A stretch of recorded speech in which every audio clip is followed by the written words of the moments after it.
Hai semua, assalamualaikum, selamat datang di channel Yulia Listiari. Di video kali ini aku akan bikin yang lagi viral di TikTok. Ini ternyata aku bikinnya versi premium ala-ala Cimehong gitu ya teman-teman. Untuk bigambarnya di sini aku pakai full kuning telur. Ternyata bikinnya simple, gampang, kenyal, teksturnya juga bersarang kayak gini. Nah, bagaimana cara aku membuat? Yuk simak videonya sampai selesai. Bagi teman-teman yang belum subscribe, jangan lupa klik tombol subscribe dan aktifkan notifikasi loncengnya agar tidak ketinggalan video terbaru. Terima kasih.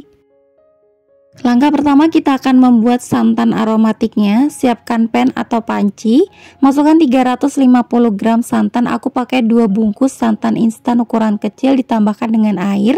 Tambahkan 1 sendok teh kunyit bubuk, tambahkan 2 batang serai yang udah digeprek, lalu tambahkan 6 lembar daun jeruk. Ini dirobek-robek supaya harum ya teman-teman. Tambahkan 1/4 sendok teh garam, dan ini aku juga masukkan 1 sendok makan margarin, lalu diaduk sampai tercampur rata. Lanjut, ini akan kita masak. Tambahkan juga pewarna kuning atau orange, cukupnya aja.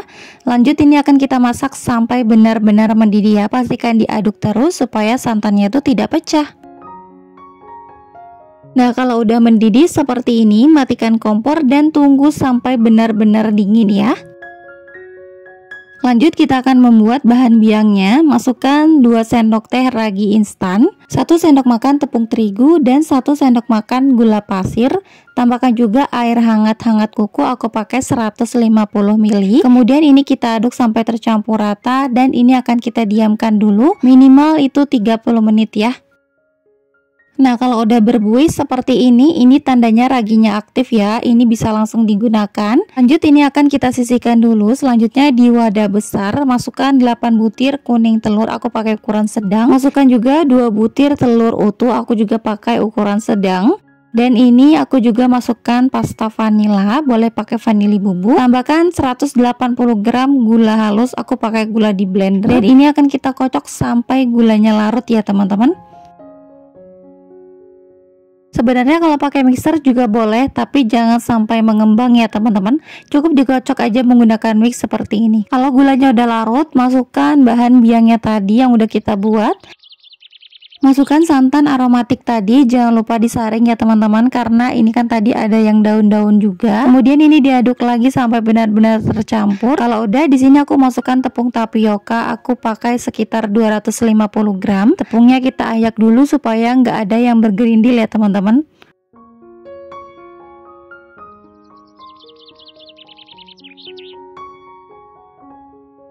Nah, setelah sudah diayak, ini akan kita aduk-aduk sampai benar-benar tercampur. Di sini aku mengaduknya menggunakan whisk aja ya teman-teman. Selanjutnya adonan ini akan kita saring terlebih dahulu ya teman-teman, karena pasti ini banyak yang bergerindil dari si tepung tapiokanya tadi. Nah, kalau udah, ini akan kita saring dan diamkan selama 2 jam ya teman-teman. Untuk lamanya ini disesuaikan dengan suhu dan ruangan masing-masing ya. Di sini aku sudah menyiapkan loyang ukuran 18 x 18. Untuk tingginya ini sekitar 7 cm. Ini akan aku olesin menggunakan Carlo ya teman-teman. Tapi kalau teman-teman mau menggunakan minyak goreng juga boleh. Tapi kalau menurutku kalau pakai minyak goreng itu masih lengket. Jadi aku menggunakan Carlo ya. Kalau udah, loyangnya tadi kita panaskan di dalam oven ini sekitar 10 menit. Nah, adonannya udah mengembang ya teman-teman. Ini sekitar 1,5 jam. Kalau udah muncul buih-buih bagian atasnya, ini kita aduk aja perlahan. Kalau bisa jangan terlalu kenceng-kenceng. Pokoknya ngaduknya sampai tercampur rata aja. Nah, kalau udah, ini siap untuk langsung kita taruh aja di atas loyang. Setelah loyangnya sudah benar-benar panas, ini kita tuang aja sampai semuanya selesai. Nah, kalau udah, ini akan langsung kita panggang aja, kita taruh di bagian bawah. Dan ini akan kita panggang selama 50 menit dengan tutupnya diganjal seperti ini ya teman-teman, tutup ovennya. Dan ini aku pakai suhunya sekitar 230 sampai 250 ya. Pokoknya disesuaikan aja dengan ovennya masing-masing. Di sini aku menggunakan api bawah. Untuk mendapatkan sarang yang bagus, pastikan tutup ovennya itu jangan ditutup rapi. Pokoknya sampai diberi udara seperti ini. Gunakan api yang sangat besar, gunakan api atas bawah, dan nanti teksturnya itu jadi bersarang ya teman-teman. Pastikan apinya disesuaikan dengan ovennya masing-masing. Nah, ini penampakan ini sekitar 40 menit ya teman-teman.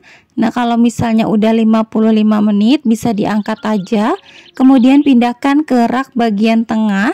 Kemudian ini akan kita panggang kembali selama 10 menit menggunakan api atas, dan untuk suhunya ini sekitar 180 derajat ya. Oke, setelah sudah matang ini sekitar 70 menit ya teman-teman, bisa langsung diangkat aja. Pastikan ini tunggu sampai benar-benar dingin ya teman-teman, baru dilepas dari loyangnya. Nah, kalian jangan kaget kalau bagian atasnya itu agak sedikit gosong-gosong, menurutku itu lebih wangi ya. Untuk mengeluarkan loyangnya juga mudah banget. Biasanya bika Ambon itu susah untuk mengeluarkannya dari loyangnya ya teman-teman.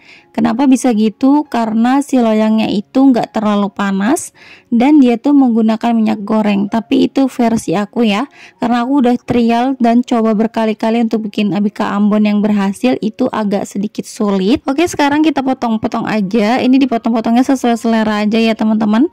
Sekarang kita lihat untuk bagian dalamnya. Wah, kelihatan banget ini full sarang ya teman-teman, dan teksturnya itu kenyal-kenyal gitu. Pokoknya ini recommended kalau teman-teman mau jualan ini. Dijamin sih ini premium banget karena full pakai kuning telur. Untuk sarangnya juga cakep banget, warna juga cantik, dan teksturnya itu kenyal seperti ini ya teman-teman. Untuk ketahanannya ini sekitar 24 jam di suhu ruang. Usahakan jangan taruh di chiller ya teman-teman, karena nanti tuh hasilnya jadi keras, nggak bisa dimakan. Nah, gimana bikinnya? Simpel banget ya, cocok nih buat ide jualan, apalagi versi yang cimehong kayak gini. Rasanya premium dan enak banget, teksturnya lembut dan juga kenyal. Terima kasih sudah menonton videonya sampai selesai. Semoga bermanfaat dan bisa menginspirasi teman-teman semua. Sampai jumpa di video aku selanjutnya. Wassalamualaikum warahmatullahi wabarakatuh.